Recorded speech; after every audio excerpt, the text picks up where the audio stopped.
Honorable CM na hek sakati siya magpaga pagi tamsang na ikoi MLA sing siya mta supun dra bne dubo hek siya magpudigi ikoi sing asi di yeng bada asuki masi chu padarang ni kale MLA sumai na kai ikoi sang na pamin ji udra mase alam na hai na afaba ima ipa ma piu ikoi pithvi joi to ga ha leader has an important ways in my translation please may alam this ki pati wan ni be apun ba tasan bang magi kul lai base as a leader hai ba Alna, may alam di khati nati koi pasigi leriba han ba sarkar sige koi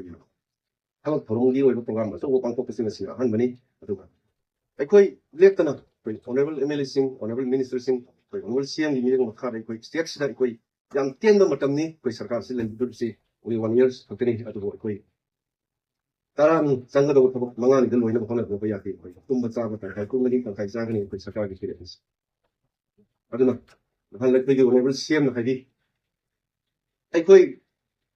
ama to oi bagi wakal lon sakse koi honorable MLA Singh honorable minister Singh ai gi ma gi hai ba ama ta khai dina koi habuk puri ngatu apun bagi sak mana bagi yang ga da bani hai na ai gi amba honorable CM na have kun sida kaw fu mo ya da legi ba paga ko ma ju ai gi honorable CM di sigi wa han sile ai sigi ya ma kon bai chu